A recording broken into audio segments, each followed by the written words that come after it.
가장 큰 복은 우리가 이제 하나님께 기도 응답을 받는가. 우리의 특권은 뭡니까? 하나님께 기도할 수 있는 하나님의 자녀라는 존재죠. 여러분, 어느 누구도 하나님의 자녀의 기도만 하나님이 들으신다라는 겁니다. 여러분, 불교도 그렇고 모든 종교는 다 기도가 있습니다.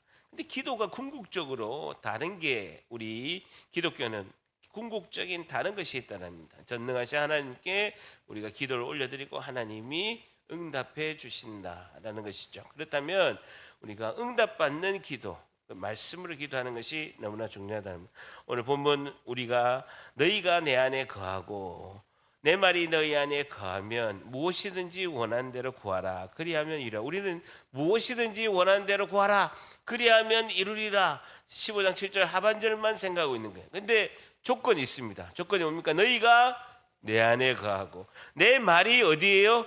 너희 안에 거하고. 우리 심령 안에 예수님의 말씀이 거해야 되는 거예요. 그 말씀으로 무엇이든지 원하는 대로 구하라는 겁니다. 전제 조건이 있다는 겁니다. 우리가 예수님 안에 구원의 은혜 가운데 주님 안에 있고 주님의 말씀에 순종해서 주님의 품 안에 있고 그 예수님의 말씀이 내 심령에 거하면, 거주하면, 담겨지면 우리의 기도 제목이 그 말씀이 나와서 기도 제목으로 구하라 그리하면 이루리라 라고 말씀하고, 예수님은 하나님 말씀을 구하고 구하는 것은 반드시 이루어진다 라고 이렇게 말씀하고 있습니다. 하나님은 약속의 말씀 철도 위로만 운행하신다는 거예요. 여러분, KTX 기차가 철도 위를 벗어나면요 탈선이라고 합니다. 절대로 움직일 수가 없습니다. 마찬가지로 하나님도 우리에게 약속의 말씀을 통해서 우리에게 말씀하시고 그 약속의 말씀을 하나님도 지키신다는 거예요. 그 약속의 말씀 내일 철도 위를 절대로 벗어나지 않으신다는 거예요. 그러니까 말씀으로 기도하는 것이 너무나 중요하다. 우리가 기도 응답을 얻으려면 하나님의 말씀을 통하여 기도해야 되고 또한 말씀을 통하여 응답받는 것이 너무나 중요하다는 겁니다. 요한일서 5장 14절 같이 있습니다. 시작. 그를 향하여 우리가 가진 바 담대함이 이것이니 그의 뜻대로 무엇을 구하면 들으시. 가장 중요한 것은요 하나님의 뜻대로 우리가 구한다는 거. 하나님의 뜻이 뭐냐? 성경 말씀이죠. 하나님의 뜻이 다 담겨 있는 그 성령 하나님이 기록된 말씀이 성경 말씀이죠. 하나님의 뜻이 모든 것이 창세기부터 요한계시록까지 66권의 1189장에 다 담겨 있다라는. 그래서 그 말씀을 뜻대로 하나님의 뜻대로 구하면 하나님이 들으십니다라는 것입니다. 그래서 하나님의 때에 하나님의 방법으로 하나님이 이루신다는 것. 절대랍니다. 하나님의 때에 하나님의 방법으로 하나님이 이루신다. 너무나 중요하죠. 그래서 우리가 말씀으로 기도하는 것이 중요합니다. 여러분, 사도들은 예수님의 직접 가르침을 받은 사도들은요 전통이 하루에 3번 기도했습니다. 예수님이 십자가에 못 박힐 때가 아침 9시였습니다. 금요일 아침 9시, 그리고 오후 3시에 십자가에서 운명하셨습니다. 그 예수님의 십자가에 못 박히신 그 시간, 그것이 9시부터 오후 3시까지 3번으로 나눠서 12시에 하나님께서 예수님의 고통이 극에 달할 때 하나님이 구름으로 가리셨어요. 그래서 사도들은 오전 9시, 제3시, 오전 9시, 그다음에 오후 12시, 오후 3시 이렇게 3번 기도합니다. 그래서 사도행전 10장 2절을 보게 되면요 고넬료가 경건하여 온 집안과 더불어서 하나님을 경외하고 백성을 많이 구제하고 하나님께 항상 기도하느니, 그 사도들의 전통을 따라서 로마의 그 백부장인 고넬료가 그 사도들의 전통대로 같이 기도하는 거예요. 근데 보면요 하루는 제9시 오후 3시쯤에 본인이 환상 중에 밝히보매 하나님 사자가 들어와 이르되 고넬료야 하니라고 하죠. 보게 되면 그 3번을 기도합니다. 근데 실제로 이제 유대인들은요 원래 하루에 6번 기도합니다. 유대인들 원래 6번을, 원래 그 예수님이 오시기 전에 이제 구약에 있는 유대인들은 원래 하루에 6번 기도합니다. 깨어날 딱 눈 뜨면 기도하고, 오전 9시, 그다음에 낮 12시, 오후 3시, 그다음에 잠들기 전에, 그다음에 자정을 우리 하나님의 그런 재림을, 주님의 재림을 기대하면서, 그래서 유대인들은 원래 6번 기도해서 그대로 그대로 신약에 와서 성도들은 사도들은 이제 세 번의 기도를 가르쳤지만 원래 유대인들은 그 하나님을 믿는 성도가 된 후로는 옛날 유대교 전통 때를 따라서 6번을 기도하는 걸 볼 수가 있습니다. 어쨌든 중요한 것은 기도는 기도하는 우리와 그 기도를 받으시는 우리 또 예수님, 성령 하나님의 그 조화로운 그런 기도가 이제 중요하고요. 말씀을 묵상하는 것, 마음에 우리가 기도할 때는요, 그 기도의 내용이 우리의 감동된 말씀을 담아서 기도하는 것이 중요하다. 이제 기도할 때는 말씀을 생각하고 기도하는, 여러분 생각을 하고 기도하는 것이 중요합니다. 여러분 그냥 내 소원 내 뜻 하나님 이거 해주세요 이거 해주세요, 그 절하고 똑같잖아요. 다른 종교하고 다른 게 뭐 있습니까? 절에 가보면요, 여러분 108번, 제가 우리 어머니 절에 충만하실 때 108번 기도하시면 저보고 108배 하라는 거예요. 대웅전에서 와 보니까 500만 원짜리 등이 내 이름이 달려 있어. 불상 맨 앞에 김병수 등이 500만 원짜리 달리니 우리 어머니가 108번 전화를 제가 몇 번 해봤잖아요. 끊어질 듯이 허리 아픕니다. 그러면서 기도하라는 거예요. 뭐 해달라 뭐 해달라 뭐 해달라.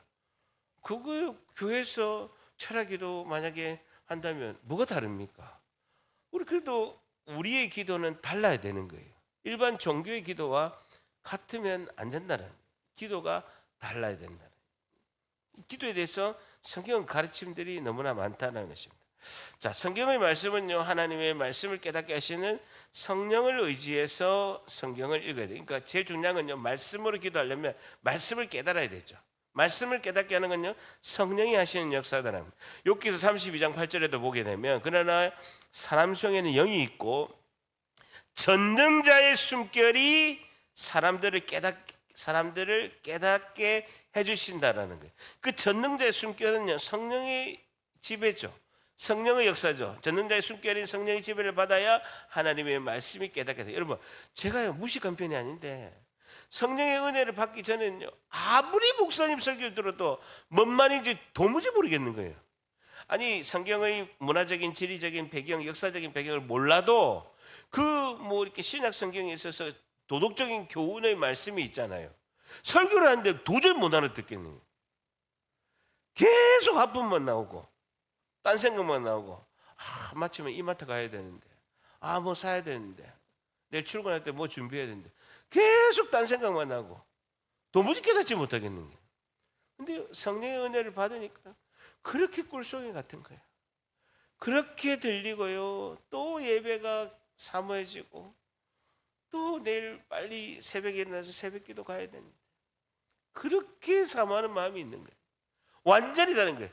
성령의 은혜를 받기 전과 받은 후는 완전히 다른 거예요. 완전히. 자, 성경은 하나님을 사랑하고 순종하는 마음으로, 삶으로 읽어야 된다. 성경을 많이 배우고 알아도 삶의 변화가 없다라면 성경의 말씀이 권능과 능력이 없는 게 아니라 내가 그것을 거부하는 거예요. 어떤 사람은 성경을 읽고 완전히 새로운 사람이 돼요.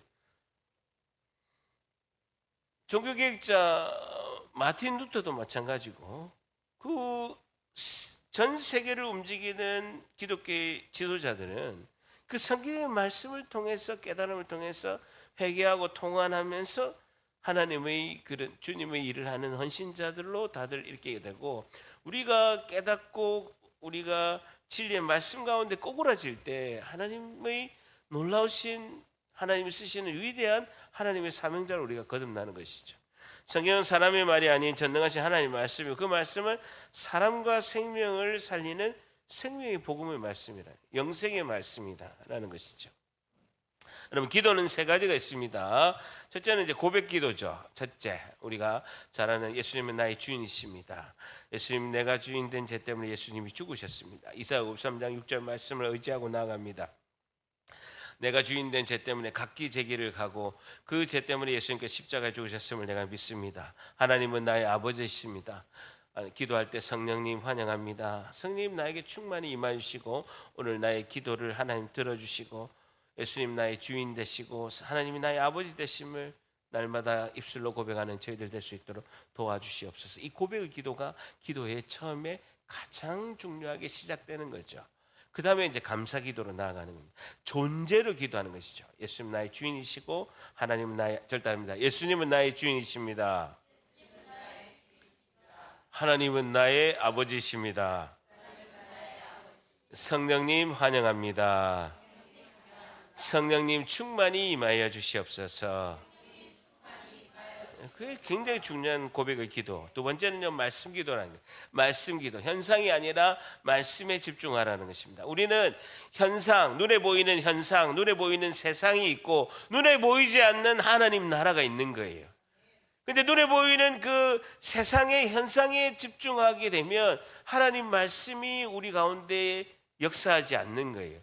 그 말씀 기도는 뭐냐면요, 그 하나님이 우리의 현상에 집중하지 않고 현상에 우리가 매몰되지 않고 말씀에 집중하는 겁니다. 여러분, 뒤에 좀 나오겠지만 아브라함이 99세에 천사가 지나가는 나그네를 잘 대접했습니다. 왜냐하면 지금도 그렇지만 중동 지역에서는 나그네를 극진히 대접하는 것이 하늘의 상을 받는 거다. 그래서 나그네를 극진히 대접해요. 나그네를 극진히 대접하다 보니까 천사를 대접하고 하나님을 대접하게 된 거예요.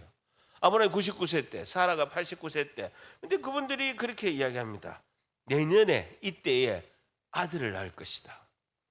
현상에 집중하며 내가 나이가 99세고 내 아내가 89세고 생리가 다 끊어져 가지고 물리적으로 낳을 수가 없는데, 근데 천사가 선포된 하나님의 말씀은 내년에 너가 아들을 낳으리라.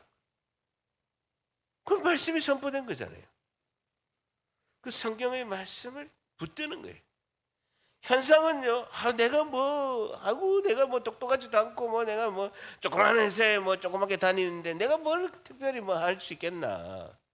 내가 같은 사람이 부자가 될 것도 아니고 사업할 것도 아니고 대기업 다닌 것도 아니고 조그만 회사에 조그만 가게 하고 있는데 내가 내 주제에 하겠노. 여러분, 미련하고 비천한 것을 하나님 쓰셔서 강하고 그다음에 교만한 자를 부끄럽게 하기 위해서 우리를 쓰신 줄 믿습니다. 붙드는 거예요 그냥. 나는 미련하고 부족하고 능력 없지만 하나님이 나를 통해서 쓰시리라 하는 거예요 그냥. 현상에 붙들리면 아무 일도 못합니다. 마지막으로는요, 삶기도입니다. 삶기도. 삶 속에서 하나님이 말씀이 이루어지도록 하는 기도입니다. 예수님께서 십자가에 못 박히시기 몇 시간 전에 겟세마네 동산에서 주님이 온 인류를 구원하신 십자가의 무게가 너무 무거운 거예요. 온몸이 몇 시간 오면 다 찢겨가지고 십자가에 찢기시고 그 십자가에 벌거벗기셔서 매달리셔서 온몸에 피를 다 흘리시고 옆구리 창을 찔리시고 가시 멜류관이 찔리고 손발에 못에 박힐 걸 생각하시니까 오가는 온 인류의 그 모든 죄를 예수님이 다 짊어지시고 온 인류에 오가는 모든 죄를 주님께서 다 온몸에 지시고 하나님께서 말씀하신 그 구원의 역사를 이루기 위해서는 너무 무거운 것입니다. 예수님께서 이렇게 고백합니다. 이 잔을 내게서 지나가게 하옵소서. 피할 수 있다면 하나님 피하게 하여 주시옵소서. 그러나가 중요합니다. 나의 원대로 마시옵고 아버지의 원대로 하옵소서. 이 기도가 삶기도라는, 삶의 기도라는 겁니다. 하나님, 내 뜻은 이렇지만 그러나 나의 뜻대로 마옵시고 하나님의 뜻대로 하여 주시옵소서. 이 기도가 굉장히 중요합니다. 여러분, 우리는 내 생각, 내 뜻이 있습니다. 여러분, 각자 다 뜻이 있어요. 내 계획, 마이 플랜 다 있어요. 근데 그게 옳은 것인지 맞는 것인지는 아무도 몰라요. 근데 하나님, 제가 하나님 뜻인 줄 알고 이렇게 나아갑니다. 그러나 만약 삶기도가 우리 입장에서는 어떻게 되냐면, 그것이 하나님 뜻이 아니라면 하나님, 아무리 좋고 눈에 보이고 화려하고 권력 있고 돈이라 할지라도 하나님 뜻이 아니라면 막아주세요. 즉시 순종하겠습니다. 이게 삶기도예요. 여러분, 저도 이렇게 선택해야 될 게 너무나 많아요. 전들 다 알겠습니까? 그런데요, 선택의 기로에서 어디가 하나님 뜻인지 잘 몰라. 근데 저는 반드시 이렇게 기도합니다. 하나님, 이것이 하나님의 뜻인 줄 알고 제가 나아가겠습니다. 만약 하나님의 뜻이 아니라면 하나님 즉시 막아주시옵소서. 저 뭐라는 겁니까? 즉시 순종하겠습니다. 아무것도 따지도 묻지도 않고 즉시 순종하겠습니다라고 기도하는 거예요. 그럼 하나님께서 브레이크 건 경우가 상당히 많아요. 그럼 순종하는 거예요. 그게 이제 삶기도입니다. 가장 높은 수준의 기도는요, 삶으로 기도하는 거예요. 하나님 말씀으로 살기 위한 기도라는 거예요. 자, 그래서 우리가 말씀으로 기도하는 걸 본격적으로 예를 들자면요, 뭐 복음서 사도행전을 보게 되면 말씀으로 기도하기 좋습니다. 주로 사도행전을 보게 되면 28장까지니까 우리가 28일 동안 할 수가 있고, 요한복음이나 다른 복음서도 이렇게 보게 됩니다. 자, 어떻게 하냐면요, 우리가 성경의 사건을 만나게 됩니다. 그 성경에 보면요, 예수님과 제자들이 등장합니다. 그리고 무리들이 등장하게 되고 많은 사람들이 등장하게 됩니다. 그 사건 속에서 예수님과 제자들 간의 그런 사건, 성경의 말씀을, 그런 사건을 우리가 이렇게 만나게 되는 거죠. 그 만났을 때 오늘 나를 그 사건 안으로 들어가는 거예요. 예수님의 제자가 내가 되는 거고 나병 환자가 내가 되는 거예요. 그 사건 안에 내가 동참하는 거예요. 2000년 전에 성경의 그 신약 성경의 사건이 내 사건에, 오늘의 내 사건으로 내가 그 말씀 안으로 들어가는 거예요. 왜 들어가느냐? 그 말씀을 통해서 나를 비추면, 여러분, 예수님의 제자들이 우리가 보기에는 찌질하고, 아니 예수님이 저자직강 해가지고 맨날 예수님께서 그렇게 가르치시고 권능과 능력을 행하시고 그렇게 위대하게 죽은 나사로를 살리고 오병이의 기적을 행하고 그 수많은 병든 자를 고치고 주님이 그렇게 기적의 역사를 행했는데 예수님의 제자들은 왜 그렇게 안 믿었을까? 정말 찌질이들이네. 여러분이 그거 가보세요. 더 했으면 더 했지 덜 하진 않아요. 그들은요, 자기 삶을 다 버렸어요. 그리고 3년 동안 예수님 쫓아다녔어요. 물론 한 자리 하려고 가든 어쨌든 국방부 장관, 경제부총리 가려고 했던 의도든, 자기들은 그 30살밖에 안 되는 아주 젊은 청년인 그 예수님을 따라서 자기 인생을 다 바쳤어요. 그 제자들, 그 무리에 있는 사람들로 우리가 나를 그 안으로 들어가는 거예요. 하나님과 예수님께서 본문에서 그 인간의 죄와 문제를 어떻게 풀어가시는가, 주님 어떻게 풀어가시는가를 우리가 보는 거예요. 그때 제자들의 반응, 그 예수님의 제자인 나의 반응은 어떻게 할 것인가, 그걸 이제 묵상하는 거죠. 주님께서 이 세상에 나에게 동일한 문제를 풀어가실 그 은혜와 은총과 교훈과 주님이 말씀의 가르침으로 우리에게 다가오신다는, 그걸 받아들이는 거예요. 아, 예수님이 2000년 전에 이런 제자들 이런 사건이 있지, so what? 나하고 상관없어. 그 예배당 나가면요, 목사님이 무슨 설교했는지 아무것도 모르고 그냥 나가는 경우가 상당히 많다는 거예요. 여러분, 마음을 닫으면요 아무 일이 일어나지 않습니다. 제일 중요한 건요, 위대하시고 전능하신 하나님과 예수님도 우리 마음문을 우리가 닫으면요 아무 일도 안 하십니다. 아니요, 아무 일도 못 하십니다. 전능자이고 우주 만물을 질서 있게 통치하시는 하나님이실지라도 우리가 마음문을 닫으면요 아무것도 못 하십니다. 자, 예수님께서 그 회당에서 설교를 하는 사건 이야기가 나옵니다.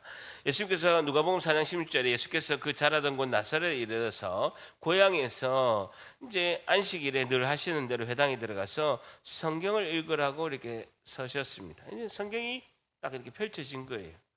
근데 보니까 이사야서 60장에 희년을 선포하고 자유를 선포하는 이사야 60장 말씀이, 이사야서 말씀이 그게 딱 펴진 것입니다.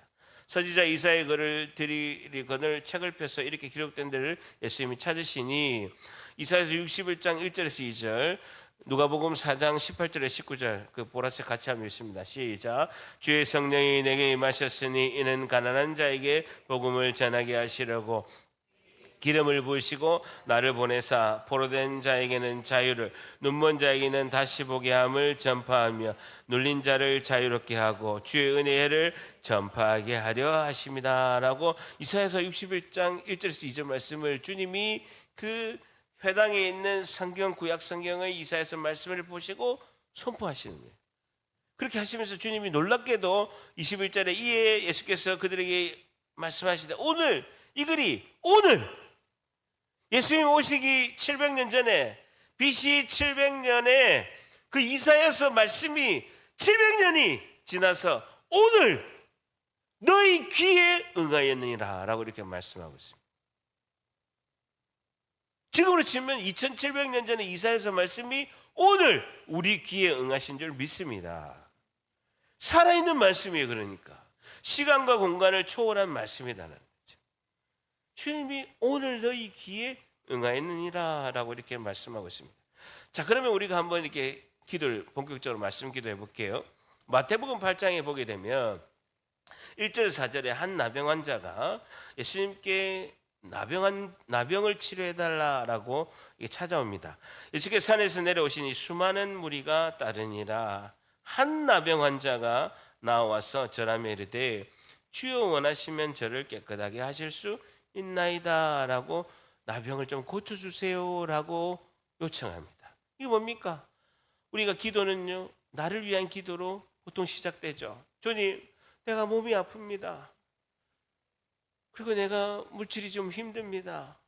그리고 내가 요새 정말 되는 일이 없어서 힘듭니다.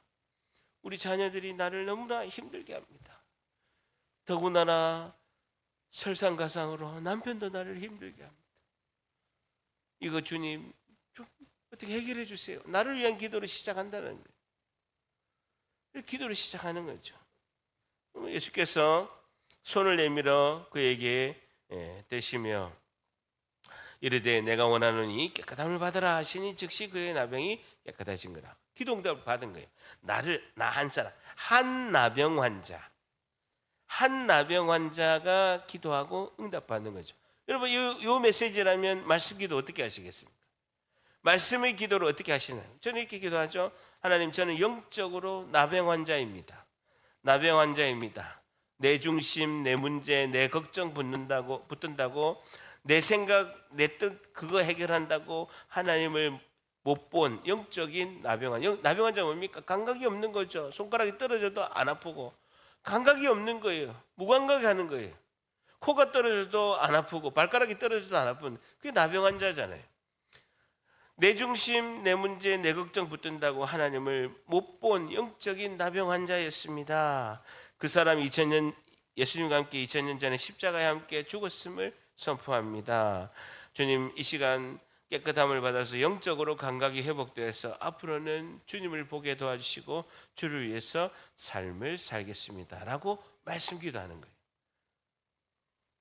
알겠어요? 쉬워요? 여러분 반응이 없으면 오늘 진도를 빨리 빼야 됩니다. 이렇게 기도하는 겁니다. 아시겠죠? 자, 그럼 5절에서 바로 이어서 간 5절에 13절은요 중보기도가 등장합니다. 로마의 백부장은 세계적으로 최고의 로마가 500년을 전 세계 지배했을 때 로마의 백부장들은 엘리트 중에 엘리트입니다. 근데 그가 자기 하인, 그 당시에는요 노예 하인은요 그냥 말을 하는 동물과 같다는 거예요. 그 정도로 비천하게 생각하고 돈 주고 팔고 사는 은30의 젊은 노예는 은30에 돈 주고 팔고 사는 그런 존재였습니다. 근데 그 로마의 백부장이 정말 그 자기가 식민지 지배하는 한 청년인 예수님을 찾아가서 가버나움에 들어가시는 한 백부장이 나와서 간구하되 이르되 주여, 내 하인이 중풍병으로 집에 누워서 몹시 괴로워하나이다. 이르시되 내가 가서 고쳐주리라 라고 이렇게 예수님 말씀하고 있습니다. 그러니까 로마의 백부장이 하인을 위해서 중보기도 하는 거예요. 여러분, 한 나병 환자 나를 위한 기도에서 확장이 되죠. 중보기도로 이렇게 하는 거죠. 그럼 어떻게 우리 기도합니까? 하나님, 이전에는 나 한 사람의 삶을 위해서 기도하고 나 한 사람을 위해서 살았지만 이 로마의 백부장이 하인을 위해서 예수님께 찾아가서 간절히 기도한 것처럼 저도 이제는 백부장처럼 한 영혼을 살리는 중보기도자로 삶을 살겠습니다 라는 거죠. 하나님 생각나게 하는 거, 우리 교회 식구들 위해서 또 이렇게 나에게 이렇게 어떤 힘든 사람이 있고, 그리고 전도 대상자, 우리 가족을 위해서 나 한 사람이 기도해서 기도가 확장이 되죠. 하나님 나라를 위해서 기도하고 그 사람이 그 기도를 받을 상황이 아니면 그 기도는 내 기도로, 시편 말씀처럼 내 기도로 하나님께서 그 기도를 인정해 주시는 거죠. 이 기도가 확장이 되고 하나님 나라를 확장이 되면서 주의 사명자로서의 역할이 기도가 확장돼요. 여러분, 기도가 확장되는 게 내 영성이에요. 담임 목사는 우리 교회 성도들의 기도를 하니까 영성이 우리 교인들까지 쭉 뻗쳐나가는 거예요. 그러니까 나는 내 한 사람 기도, 내 가족을 위해서 기도하면 그게 내 영성의 바운더리예요. 그까지가 내 영성이라고요. 그래서 나의 기도에서 중보기도로 이렇게 확장되는 상황이 있게 됩니다. 자, 그렇게 되고요. 마태복음 8장 13절 지나고 나면요, 14절 17절에는요 베드로 장모가 치유하는 사건이 있습니다. 연달아 이렇게 세 가지가 이렇게 이어져 가고 있습니다. 마태복음 8장 13절에 보게 되면 예수께서 로마 백부장에게 이르되 가라, 내 믿은 대로 될지어다 하니 즉시 하인이 나은지라 라고 이렇게 말씀하고, 14절에 보게 되면요 예수님께서 누가 요청을 안 했어. 누가 요청을 안 했는데 예수께서 베드로 집에 가는 거예요. 베드로가 예수님에게 우리 장모가 지금 열병이 나서 좀 아픕니다. 예수님 가셔서 좀 고쳐주세요. 요청을 안 했다고요. 근데 주님이, 베드로는 생각하지도 못했는데 예수님이 베드로 집에 그냥 뚫고 들어가시는 거예요. 그냥 훅 들어가시는 거예요. 그 장모가 열병으로 앓아놓은 것을 보게 된 것이죠. 우리가 생각지도 않았는데 주님이 우리 기도 가운데서 뚫고 들어오는 경우가 있다는 거예요. 너 이거 기도해. 내가 생각해서 나를 위해서 나병 환자인 나를 위해서 기도하고, 그리고 주변에 있는 우리 가족의 중보기도를 하는데 오늘 갑자기 내 기도 중에 주님이 뚫고 들어오시는 거예요. 그를 위해서 기도해라. 선교를 위해서 기도해라. 교회를 위해서 기도해라. 누구를 위해서 기도하라 라고 주님이, 내가 생각지도 않았는데, 베드로는 생각지도 않았는데 주님이 베드로 집에 들어가셔서 장모의 열병을 고치는 사건이 일어납니다.